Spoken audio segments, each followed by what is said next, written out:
Allah sendiri di dalam Yesus Kristus. Dan kita melihat Mazmur 23 selama 8 minggu berturut-turut. Ini adalah minggu yang keempat.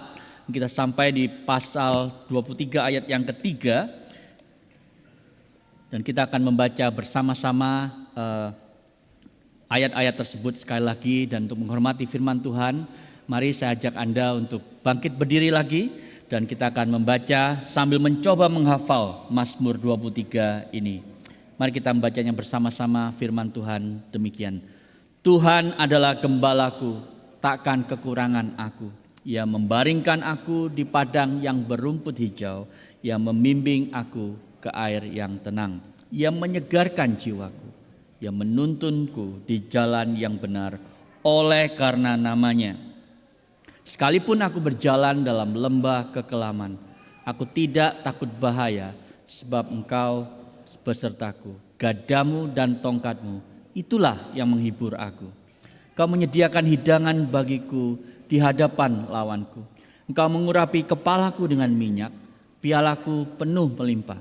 Kebajikan dan kemurahan belaka akan mengikuti aku seumur hidupku, dan aku akan diam di dalam rumah Tuhan sepanjang masa. Silakan duduk saudara sekalian, demikian jauh pembacaan firman Tuhan.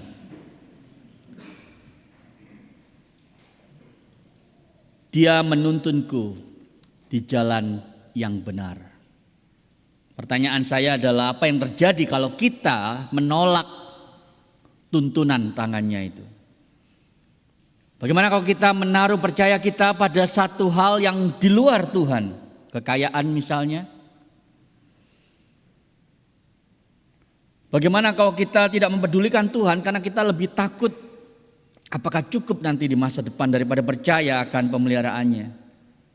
Bagaimana kalau kita memilih-milih mana firman Tuhan yang kita suka daripada membiarkan firman Tuhan itu membentuk seluruh hidup kita.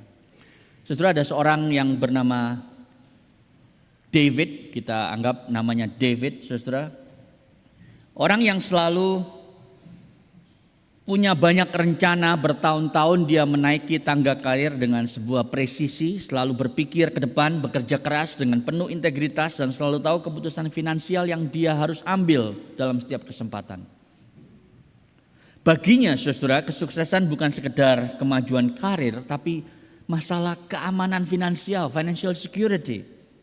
Ia percaya bahwa jikalau dia bisa mengumpulkan cukup banyak kekayaan, ia akhirnya akan merasa aman, terbebas dari ketidakpastian hidup yang mungkin akan datang bulan depan, tahun depan, siapa tahu. Jadi ia memastikan pendapatannya beragam, ada pekerjaan utama, stabil, tapi itu tidak cukup bagi dia. Dia harus punya investasi, dia harus punya side gigs, pekerjaan sampingan dan sumber penghasilan pasif, passive income. Setiap keputusan yang dia ambil selalu berpusat pada satu pertanyaan, apakah yang saya akan kerjakan ini meningkatkan financial security saya? Itu sebabnya waktu David ini membaca Alkitab, dia pilih-pilih, saudara.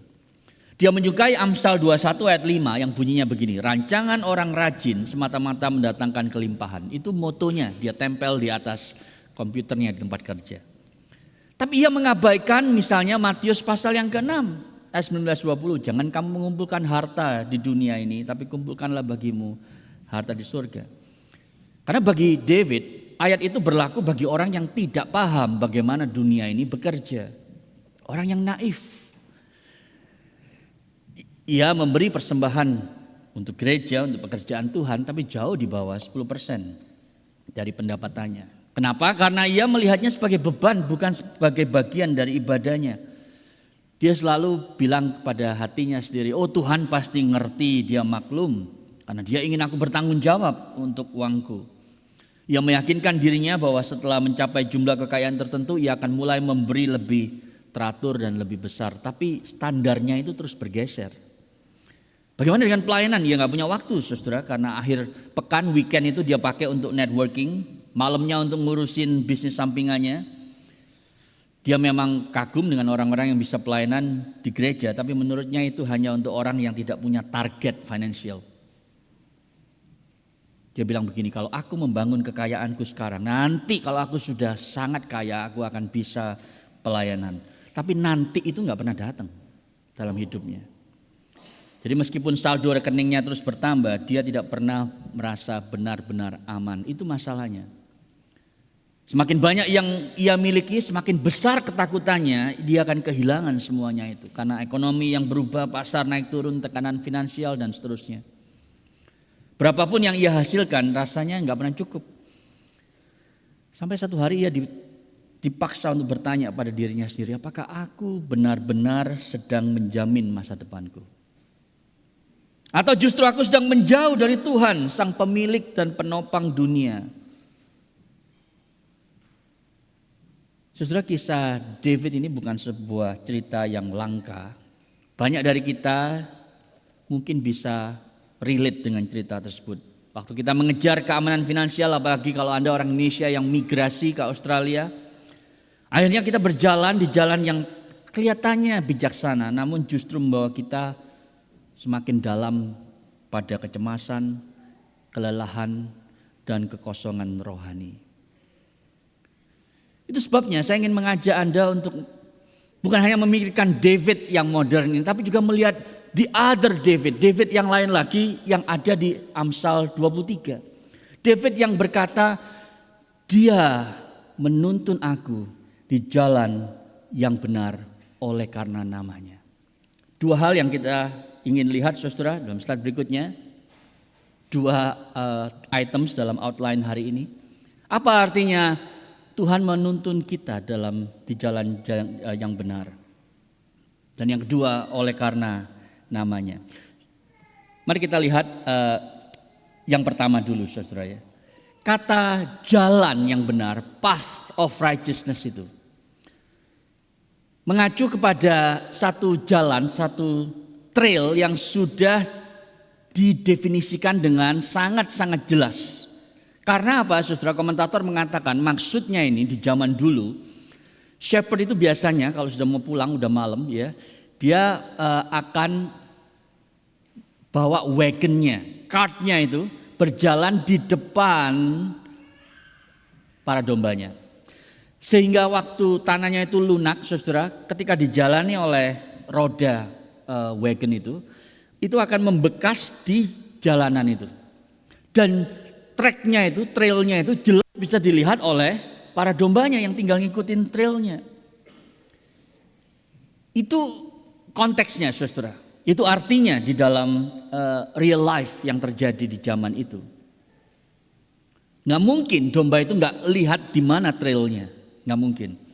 Jadi implikasinya apa saudara? Implikasinya ada dua dalam bagian ini. Yang pertama, kita tidak bisa membuat trail sendiri. Saudara pernah lihat ya ada tulisan jangan mengikuti jejak kaki langkah orang lain. Buatlah jejak kakimu sendiri. Jadilah inovatif dan seterusnya. Saudara, itu bukan nasihat Alkitab. Alkitab mengatakan kita tidak membangun jalan kita sendiri karena gembala kita sudah berjalan di depan kita dan menaruh trail path yang kita seharusnya jalani. Jadi kalau Anda bertanya, apa sih artinya jalan yang benar ini? Jalan yang benar ini, saudara, adalah jalan yang berjalan menuju godliness. Jalan yang membuat Anda akan diubahkan semakin serupa Kristus.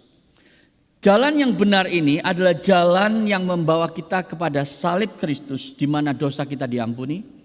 Jalan yang membawa kita kepada kubur Kristus yang kosong itu di mana kita sudah mati dalam kematiannya dan dibangkitkan untuk hidup bagi Dia. Kalau Anda bertanya apa sih jalan yang benar? Jalan yang benar itu adalah jalan yang dipenuhi oleh kasih, sukacita, damai sejahtera, kesabaran, kebaikan, kelemah lembutan, kesetiaan, dan penguasaan diri. Bukan jalan yang dipenuhi oleh iri hati, egoisme, dan kerakusan.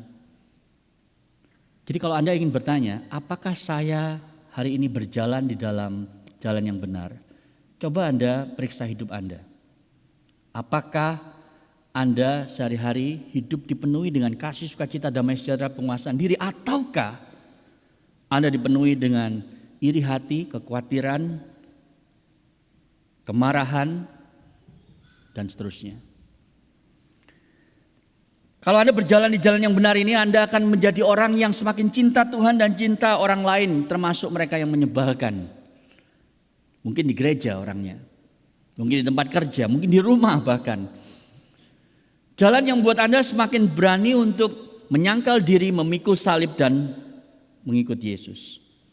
Saudara, ini adalah sebuah paradigma yang mengubahkan paradigma modern hari ini. Karena orang modern, saudara, generasi zaman ini mengatakan bahwa kita harus membangun jalan kita sendiri. Itu namanya jadi orang yang otentik, kata mereka. True to yourself. Engkau harus mencari versi terbaik dirimu sendiri. Jangan mengikuti jejak orang lain. Tetapi saudara, kalau kita melakukan itu, kita seringkali masuk ke dalam sebuah belenggu yang membuat kita kecewa, stres, burnout, putus asa. Mazmur 23, khususnya ayat yang ketiga itu, memberikan konsep yang berbeda, paradigma yang berbeda. Ini yang dia katakan, saudara, bahwa kebebasan dalam slide berikutnya tidak ditemukan pada waktu kita itu membangun jalan kita sendiri, no. Tapi itu ditemukan, kebebasan itu kita miliki kalau kita menjalani jalan yang sudah ditetapkan oleh gembala kita. Anda tinggal baca Alkitab untuk semakin tahu jalan kebenaran. Bukan pilih-pilih seperti David yang tadi, tetapi Anda melakukan semua.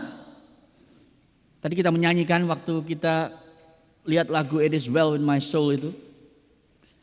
Whatever my Lord, apapun porsi yang Tuhan berikan pada kita, kadang air yang tenang, kadang air yang bergemuruh, kadang hidup yang penuh sukacita, kadang ada duka cita. Apapun porsinya, kalau itu jalan Tuhan, jalani, saudara.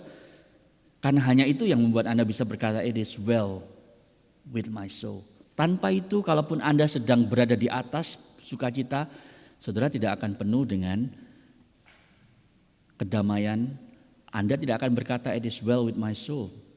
Karena meskipun seperti tadi David itu dia punya segala sesuatu, tapi dia selalu khawatir akan kehilangan segala sesuatu tersebut.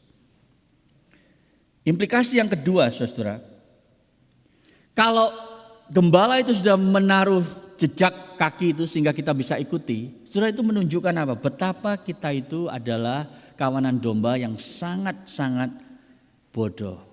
Kenapa? Karena kita seringkali tetap butuh gembala.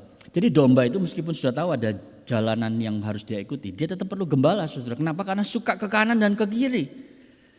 Demikian juga kita sangat mudah untuk berjalan di luar jalan yang benar itu. Padahal kita seharusnya mendengar suara gembala dan mengikutinya. Bukankah itu yang Yesus katakan di Yohanes 10 ayat 4? Gembalaku mendengar suaraku dan mengikuti aku, tapi realitanya enggak. Jadi mari di poin yang pertama ini saya akan mengajak Anda untuk refleksi. Anda sekarang sedang berjalan di jalan yang mana? Jalan Anda sendiri atau jalan Tuhan? Jalan yang benar itu. Anda mungkin bilang begini, oh saya sebetulnya tidak berjalan di luar jalan Tuhan. Tapi mungkin saya itu di pinggirannya, di pinggiran. Jadi kalau jalan Tuhan itu ada garisnya itu ya. Saya itu suka ini loh, kayak di garisnya persis itu. Keluar tapi juga enggak di dalam. You are flirting with the edge. Anda selalu mikir-mikir, gimana ya kalau saya coba? Toh semua orang melakukannya, toh enggak ada yang tahu. Toh Tuhan pasti maklum. Saudara, ini yang seringkali terjadi dalam hidup kita. Dalam slide berikutnya. Kalau Anda bayangkan, ini ganti metafora ya, bukan domba tapi pesawat sekarang. Pesawat itu kalau keluar 2 degree saja dari tracknya. Anda terbang dari Jakarta, sudah ada rute ke Melbourne, tapi pilotnya itu nakal, saudara, dia pindah 2 degree, 2 derajat. Kira-kira saudara sampai Melbourne enggak 6 jam kemudian? Enggak, saudara sampainya di Nadi, ya saudara nyampainya di negara lain. Kenapa? Karena 2 derajat perbedaan itu Anda tidak akan rasakan. Tetapi dengan berjalannya waktu, penyimpangan itu akan semakin lama semakin besar. Dan itu yang terjadi bukan dalam hidup kita. Kita mengatakan, nggak apa-apa lah, Tuhan pasti maklum. Siapa yang mungkin mengalami ini? Saya ingat ya dulu waktu saya remaja, cinta saya pada Tuhan Yesus itu menggebu-gebu. Lalu pelan-pelan saya itu deviate, mulai menyimpang. Kalau dibandingkan dulu, saya sih sekarang sudah sangat dingin terhadap Yesus. Gak ada perasaan kepingin membaca firman-Nya dan berdoa. Saudara, mungkin cara Anda jalan di pinggiran itu bisa macam-macam tentunya, tapi mungkin karena ada satu relasi yang mestinya Anda tidak miliki, tapi sekarang Anda ada di dalamnya. Relasi dengan orang-orang yang tidak seharusnya Anda punya relasi.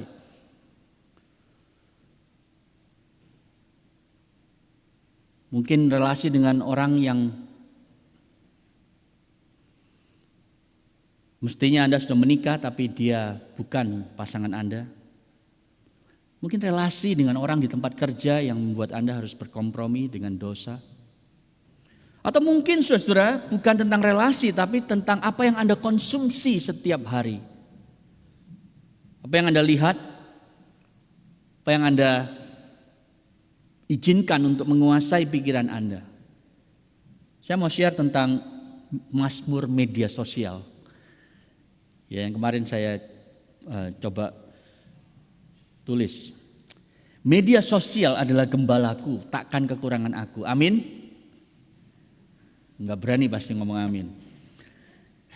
Ia membaringkan aku di sofa berjam-jam. Ia menuntunku di reels yang viral tanpa batas. Ia memulihkan pengetahuanku tentang gosip selebriti.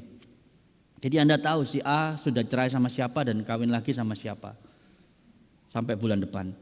Ia menjauhkanku dari belajar firman Tuhan, notifikasi dan like itulah penghiburanku. Ya Anda begitu dengar ding gitu ya langsung lihat, siapa ini yang lagi liburan lagi gitu ya. Sekalipun bateraiku habis dan mataku perih, aku tetap akan terus scrolling sebab algoritma menyertaiku. Kesia-siaan dan kemalasan akan mengikuti aku dan aku akan diam dalam kedalaman feedku selamanya. Saudara, kalau kita terbiasa untuk melihat berbagai macam feed yang dengan hitungan beberapa detik itu memuaskan kita dan the next one, kita akan kesulitan untuk melakukan in-depth Bible study karena kita sudah nggak tahan berlama-lama dalam satu teks gitu. Kita kepengennya cepat aja melihatin apa yang terjadi di dunia ini dalam hitungan detik. Mulai dari kucing di atas pohon sampai Donald Trump jadi presiden itu semua dalam hitungan detik, saudara. Lalu siapa cerai sama siapa, semua. Lalu sekarang kita harus in-depth Bible study, berdiam, merenung, nggak tahan. Itu salah satu manifestasi kita mulai menyimpang 2 derajat. Lama-lama kita sulit sekali berteduh di dalam firman Tuhan. Jadi saudara, pertanyaan saya adalah apakah Anda di dalam jalan Tuhan ataukah Anda di jalan Anda sendiri? Kalau Anda ada di jalan Tuhan itu namanya Anda mengikuti semua yang firman Tuhan katakan dan hidup Anda penuh dengan kasih, sukacita, damai sejahtera, penguasaan diri dan seterusnya. Saudara, kenapa kita harus ada di jalan yang benar itu?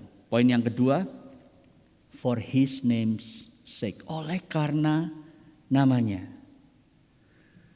Nah, saya ingin membahas ini meskipun kelihatannya singkat saudara, oleh karena namanya, tapi ini powerful phrase, satu frase yang sangat penting. Kalau Anda jadi orang Kristen bertahun-tahun, sudah baca Alkitab mungkin dari depan sampai belakang ya 12 kali misalnya, atau mungkin nggak pernah. Apakah Anda pernah ketemu frase ini oleh karena namanya? Ya pasti udah lah ya, tadi kita akan baca di Mazmur 23. Tapi saya ingin mengajak Anda untuk melihat betapa amazing this phrase. Nah, saya ingin melihatnya dari angle berikut. Coba kita pikirkan pertanyaan ini, saudara. Kenapa Tuhan Allah menyelamatkan kita? Why does God save us? Saudara, ada banyak jawaban yang biblikal. Ya misalnya, kenapa Tuhan menyelamatkan kita? Karena Dia mengasihi kita. Karena begitu besar kasih Allah akan dunia ini sehingga Ia mengirimkan anaknya yang tunggal, ya kan? Yohanes 3 ayat 16 itu. Biblikal enggak? Benar. Biblikal, tapi bukan jawaban yang paling penting, bukan. Kenapa Allah menyelamatkan kita? Oh, untuk menyatakan belas kasih-Nya dan karunia-Nya. Benar enggak? Benar. Sebab karena kasih karunia kamu diselamatkan. Efesus 2 ayat yang ke-8. Kenapa Allah menyelamatkan kita? Supaya kita itu kudus. Maksudnya dipisahkan dari dunia dan hidup untuk Dia. Benar enggak saudara? Benar. Karena kita itu dikatakan Roma 8 ayat 29. Sudah ditetapkan Allah untuk bisa menjadi serupa dengan anaknya. Tapi ini bukan jawaban yang paling penting. Bukan saudara. Alasan kenapa Tuhan menyelamatkan kita. Nah, sebelum kita melihat jawaban yang paling penting, yang paling final, mari kita lihat pertanyaan yang kedua. Kalau Allah sudah menyelamatkan kita, kenapa Allah terus menyelamatkan kita supaya kita berada di dalam jalan yang benar? Itu pertanyaannya. Why does God lead us in right paths? Kalau Tuhan sudah menyelamatkan kita, kenapa Tuhan terus menyelamatkan kita supaya kita tetap berada di track yang benar? Kenapa saudara? Jawabannya juga banyak di Alkitab. Misalnya untuk mengajar kita percaya kepadanya. Amsal 3, 5, dan 6. Percayalah kepada Tuhan dengan segenap hatimu dan jangan bersandar pada pengertianmu sendiri. Alkitabiah kan, tapi bukan yang final. Kenapa Tuhan menyelamatkan kita terus di dalam jalannya? Untuk membuat kita menjadi berkat bagi orang lain. Ya biarlah terangmu bercahaya di depan orang supaya mereka yang melihat perbuatanmu yang baik memuliakan Bapa di surga. Matius 5 ayat 16. Kenapa saudara Tuhan menyelamatkan kita terus untuk berjalan di jalan yang benar? Supaya kita tidak binasa. Again, Amsal 3 ayat 6 itu. Akuilah Dia dalam segala lakumu, maka Ia akan meluruskan jalanmu supaya enggak bengkok-bengkok. Saudara, ini semua jawaban yang benar. Tapi yang amazing, waktu saya pikirkan ini saudara, I can't help but praising Him. Kenapa? Karena rupanya gini, alasan Allah menyelamatkan kita di masa lampau dan alasan Allah terus menyelamatkan kita hari ini, itu jawabannya sama ternyata. Apa jawabannya? Oleh karena namanya. Coba lihat slide berikutnya saudara. Kedua pertanyaan itu, jawaban ultimate-nya, jawaban yang paling cespleng, yang paling final itu sama. Allah menyelamatkan kita karena namanya. Allah terus menyelamatkan kita hari ini untuk hidup di jalannya untuk menyelamatkan kita. Coba Anda lihat Amsal 106 yang tadi kita baca di dalam votum, panggilan beribadah. Ini soal bangsa Israel. Nenek moyang kami di Mesir tidak mengerti perbuatanmu yang ajaib, tidak ingat besarnya kasih setiamu, tetapi mereka memberontak terhadap yang maha tinggi di laut Teberau. Namun diselamatkannya mereka. Kenapa saudara? Karena mereka nanti akan jadi domba yang baik. No. Namun diselamatkannya mereka karena Tuhan mengasihi mereka. No, it's not that. Namun diselamatkannya mereka oleh karena namanya. Supaya Tuhan itu memperkenalkan keperkasaannya di hadapan Firaun, di hadapan dunia. Bahwa Dia adalah Allah yang penuh kemuliaan karena kesetiaan dan kasih-Nya kepada orang-orang yang seharusnya tidak layak menerimanya. Namun sekarang kita bertanya juga, lalu kalau gitu kenapa Tuhan terus menyelamatkan kita supaya kita itu berada di jalannya? Jawabannya sama saudara. Oleh karena namanya. Mazmur 23 ayat 3. Nah kalau Anda pikir okay, so what gitu ya. This is a big deal actually. Karena kalau Anda lihat seluruh Alkitab Anda dan Anda pakai konkordansi, masukin kata oleh karena namanya. Banyak banget ternyata. Saya kasih saudara 10 saja ya. Contoh, 10 contoh. Saya akan go over dengan cepat slide berikutnya saudara. Di perjanjian lama, 1 Samuel 12 ayat 22 bilang begini. Sebab Tuhan tidak akan membuang umatnya oleh karena namanya yang besar. Sebab Tuhan telah berkenan untuk membuat kamu menjadi umatnya. Kalau Anda dan saya menjadi orang Kristen hari ini, itu karena namanya. Mazmur 25 ayat 11. Oleh karena namamu ya Tuhan, ampuni kesalahanku. Setiap minggu kita ngaku dosa di kebaktian. Kenapa Tuhan mengampuni kita tiap kali? Bukan karena kita rohani, bukan karena Dia tahu Anda tidak akan lebih sering berdosa lagi, bukan. Tuhan mengampuni Anda dan saya setiap hari karena namanya.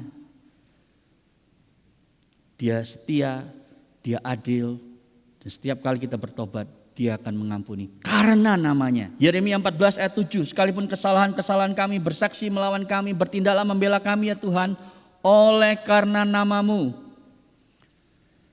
Di perjanjian baru, yang luar biasa saudara, nama Allah itu sekarang diadopsi oleh Yesus. Dia tidak bilang oleh karena nama Tuhan Allah. Dia bilang oleh karena namaku. Karena Yesus menyamakan dirinya dengan Allah Bapa, karena Dia adalah Allah Anak. Dia bilang gini di Matius 10 ayat 2, dan kamu akan dibenci oleh semua orang oleh karena namaku. Matius 4:24 ayat 9, pada waktu kamu akan diserahkan supaya disiksa, dan kamu akan dibunuh, dan kamu akan dibenci oleh bangsa, semua bangsa oleh karena namaku. Dan pola ini diteruskan oleh para rasul. Ya, di Kisah Rasul 9:16 Allah berkata tentang Paulus, aku sendiri akan menunjukkan kepadanya betapa banyak penderitaan yang harus ia tanggung oleh karena namaku. Roma 1 ayat 5, oleh Dia kami menerima kasih karunia dan jabatan rasul untuk menuntun semua bangsa supaya mereka percaya dan taat kepada namanya atau demi namanya. 1 Yohanes 2 ayat 12, aku menulis kepada kamu hai anak-anak supaya dosamu telah diampuni, sebab dosamu telah diampuni oleh karena namanya. 3 Yohanes 1 ayat 7, sebab karena namanya mereka telah berangkat dengan tidak menerima sesuatu pun dari orang-orang yang tidak mengenal Allah. Dan akhirnya Wahyu 2 ayat 3, dan kau tetap sabar dan menderita oleh karena namaku, dan kau tidak mengenal lelah. Oleh karena namanya, namaku, berulang kali saudara di Alkitab. Itu bicara soal kemuliaan Allah. Dan ini mengajarkan kepada kita satu hal yang sangat penting yang saya harap Anda hari ini diingatkan atau diajarkan pertama kalinya dan tidak akan pernah lupa seumur hidupmu.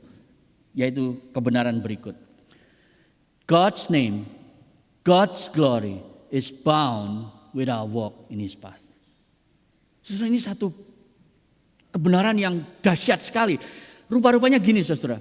Waktu kita berjalan di jalan Tuhan, itu terkait sekali dengan kemuliaan Tuhan. Itu sebabnya Allah sangat peduli dengan kita. Dia menuntun kita di jalan yang benar. Dia membimbing kita ke air yang tenang. Ia membaringkan kita di padang yang berumput hijau. Untuk apa Dia melakukan semua itu? Untuk namanya.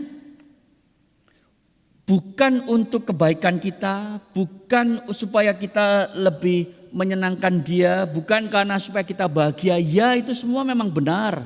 Tapi alasan yang paling penting adalah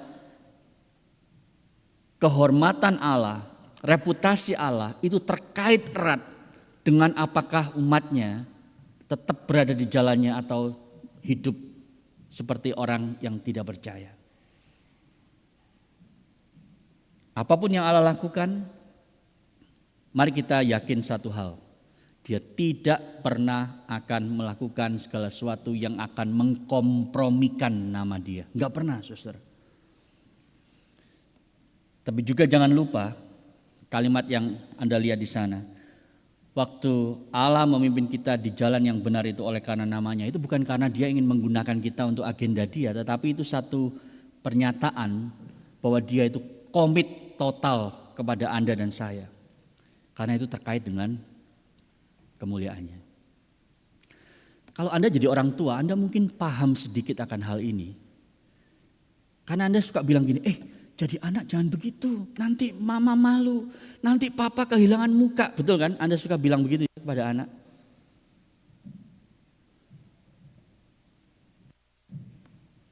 Saudara, kalau kita sebagai orang tua kadang ngomong kepada anak begitu, dan tentunya punya konsekuensi yang tidak diinginkan, yaitu anak berbuat baik hanya demi muka papa mama. Itu bukan motivasi yang terbaik, bukan? Tetapi di dalam relasi kita dengan Tuhan, saudara, itulah motivasi yang terbaik dan terutama. Kenapa saya taat pada firman Tuhan? Karena yang ditaruhan adalah nama baik Allah. Allah mempertaruhkan reputasinya pada cara kita bertingkah laku sehari-hari. Apa yang Anda putuskan di tempat kerja?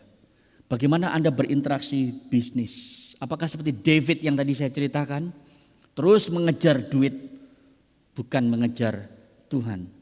Semua itu saudara akan membuat nama Tuhan jadi baik atau jadi rusak karena keputusan kita, prioritas kita, cara kita berinteraksi dengan orang lain. The name of God is on the line because of you. Saudara, ini satu hal yang membuat kita seharusnya mencoba untuk berpikir ulang, iya ya, bagaimana selama ini cara saya berinteraksi dengan suami saya, dengan istri saya. Apakah itu membuat orang mengagumi Tuhan Yesus yang menjadi kepala keluarga kami? Apakah relasi suami istri ini menceritakan Injil bahwa Kristus mengasihi jemaatnya dan jemaat mengasihi Kristus? Atau malah akan menjadi batu sandungan bagi orang lain? Saudara, kenapa kita perlu mengerti ini? Kenapa kita perlu mengerti bahwa kita itu sudah ditaruh Tuhan di jalan yang benar, diselamatkan. Dan Tuhan terus menuntun kita di jalan yang benar itu. Kenapa Allah menyelamatkan kita di masa lampau dan terus menyelamatkan kita sampai hari ini? Saudara, karena ini saya ingin mengajak Anda mikir dulu sebentar secara logis ya. Kenapa sih penting memahami hal ini? Karena kalau bukan karena namanya, ayat slide berikutnya, kalau bukan karena namanya saudara, Anda dan saya pasti sudah dibuang Tuhan sejak lama. Pasti itu. Kalau bukan karena reputasi Tuhan sendiri, Anda dan saya sudah lama hangus terbakar karena kemarahan Allah yang suci akan dosa kita. Saudara, tahunya dari mana? Karena ini sebuah pola yang terjadi sejak di kawanan domba di perjanjian lama, yaitu orang Israel. Anda masih ingat ceritanya ya, mereka keluar kira-kira 2 juta saudara dari perbudakan Mesir, dilepaskan Tuhan. Lalu kemudian mereka itu komplain, marah-marah sama Tuhan. Mereka bilang, aduh kalau begini mah enak di Mesir. Aku bisa at least matinya itu sambil makan Ma Brown gitu misalnya. Saya nggak mau promosi. Tapi mereka marah-marah saudara. Daripada aku harus mati kelaparan seperti ini. Karena cuma makan burung puyuh nggak ada sausnya kan. Jadi saudara, itu yang mereka lakukan. Lalu Tuhan mengancam untuk membinasakan seluruh mereka. Apa yang Musa katakan dalam doanya? Dia negosiasi sama Tuhan. Dia bilang begini. Mengapa Tuhan murkamu bangkit terhadap umatmu? Dan telah kau bawa keluar dari tanah Mesir dengan kekuatan yang besar, dengan tangan yang kuat. Mengapakah orang Mesir akan berkata dia membawa mereka keluar dengan maksud menimpakan malapetaka kepada mereka dan membunuh mereka di gunung dan membinasakannya dari muka bumi? Berbaliklah dari murkamu yang menyala-nyala itu. Kalau saya modernkan saudara, bunyinya kira-kira begini. Tuhan, gimana engkau bisa mengancam untuk melululantakkan orang Israel ini? Memang mereka layak untuk dibinasakan Tuhan, tapi nanti orang akan bilang apa tentang engkau? Allah yang bisa mengeluarkan mereka dari perbudakan Mesir, tapi nggak bisa menjaga mereka untuk tetap hidup benar selama perjalanan di padang gurun itu. Nanti mereka bilang apa Tuhan? Namamu akan jadi rusak, reputasimu akan hancur. Ini loh, ada Allahnya orang Israel bisa bawa umatnya keluar dari Mesir, tapi kemudian tidak bisa menjaga mereka selama di padang gurun, akhirnya dimatiin semua. Dan kita diberitahu Allah tidak jadi marah. Saudara, kalau bukan karena nama Allah, Anda dan saya tidak akan ada di ruangan ini. Kebaktian ICC orangnya cuman tambah lama tambah dikit saudara. Tadinya 200, minggu depan 100. Loh, mana yang 100 lagi? Pulang Indo? Enggak. Kenapa? Ya itulah. Dibinasakan Tuhan. Karena selama seminggu kemarin tidak hidup di jalan Tuhan. Minggu depannya tinggal 50. Loh, yang mana lagi yang 50? ya itulah binasa. Karena tidak hidup di jalan Tuhan. Begitu terus, saudara, lama-lama habis. Itu pernah terjadi sebenarnya di gereja mula-mula. Kalau Anda baca kisah Rasul gereja mula-mula itu ya. Ananias dan Safira itu langsung rebah, saudara, waktu mereka tidak hidup di jalan Tuhan. Ya kan, mereka korupsi. Lalu apa yang kemudian kita baca di sana? Ada ketakutan yang besar di kota itu. Itu pertumbuhan gereja yang luar biasa memang. Strategi yang tidak pernah dibahas di dalam buku pertumbuhan gereja. Saudara, kalau mau gereja itu sebetulnya mengalami kebangunan rohani. Yang datang 200, yang pulang 100. Lalu beritanya tersiar, muncul di DH, diliput oleh Helena. Yang datang 200, yang pulang 100. Kenapa? Karena Allah hadir dengan semua kemarahannya terhadap orang-orang yang tidak lagi jalan di jalan yang benar. Kengerian muncul di kota Melbourne. Lalu gereja rame minggu depannya, tapi yang pulang juga separuh lagi. Saudara, ini akan terjadi dengan Anda dan saya. Tapi puji Tuhan, oleh karena reputasi namanya, saudara, Anda dan saya diampuni dan diampuni dan diampuni lagi. Itu sebabnya kalau kita membaca, Dia menuntunku di jalan yang benar, kita langsung berpikir, Tuhan, aku tidak hidup di jalan yang benar. Tapi Engkau terus membawa aku balik ke jalan yang benar. Oleh karena nama-Mu ya Tuhan, dan aku bersyukur. Tapi saudara, ada satu logika yang hilang di sana. Loh, kalau Tuhan tidak menghukum saya yang sudah tidak lagi di jalan yang benar, apakah justru dengan Tuhan membiarkan orang seperti saya yang tidak lagi berjalan dalam jalan yang benar itu, bukankah itu akan merusak namanya? Ini Allah yang sembarangan berarti. Allah yang tidak menghukum dosa, Allah yang berkompromi dengan dosa. Dia bisa membiarkan orang Israel yang kurang ajar, tegar tengkuk dan memberontak itu tidak mati. Saudara lihat, ada logika yang hilang kan di sana. Ini di slide saya berikutnya, saudara. Bagaimana Tuhan bisa menjaga namanya itu, sementara Dia tidak menghukum dosa yang seharusnya dihukum? Karena ada pribadi yang menanggung dosa tersebut, yaitu Yesus. Kristus Yesus ditolak di atas kayu salib. Allahku, Allahku, mengapa Engkau meninggalkan aku? Untuk seketika lamanya Allah tidak peduli dengan anaknya. Kristus ditolak supaya Anda dan saya diterima lagi dan lagi. Kristus dikutuk supaya Anda dan saya diberkati lagi dan lagi. Kristus dihukum supaya Anda dan saya diampuni berulang kali. Saudara, tidak ada orang yang pernah ditolak Allah karena sangat taat kepadanya. Enggak ada. Karena biasanya orang yang taat dapat pahala, betul? Orang yang tidak taat dapat hukuman. Pola ini yang seharusnya terjadi. Tapi itu hanya agama. Di dalam Injil beda, saudara. Orang yang sangat taat malah dihukum. Siapa dia? Yesus. Kalau Anda bilang Tuhan tidak adil, saudara, Tuhan tidak adil hanya kepada satu orang sebetulnya, kepada Yesus. Karena mestinya dia begitu taat, dia mendapatkan pahala, dia dihukum karena dosa Anda dan saya. Dan puji Tuhan, saudara, kita diselamatkan bukan karena kemampuan kita berjalan di jalan yang benar. Bukan. Kita diselamatkan karena Dia yang telah berjalan di jalan yang benar itu dengan sempurna. Dengan sempurna. Anda dan saya diselamatkan bukan karena kesalehan kita mengikut Tuhan. Karena kalau itu dasarnya, Anda dan saya pasti celaka. Satu kali kita nyimpang 2 derajat, matilah kita. Tapi kita diselamatkan karena ada pribadi yang jalan di jalan yang benar itu dengan sempurna.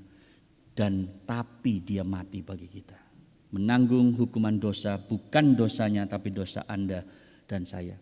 Tidak heran di Filipi Paulus bilang, itu sebabnya Allah mengaruniakan kepadanya nama di atas segala nama.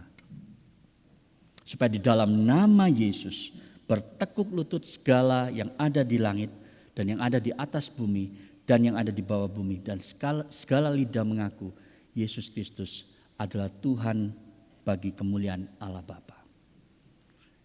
For my name's sake, dan kemuliaan Allah itu, saudara, akan terlihat di akhir zaman ini.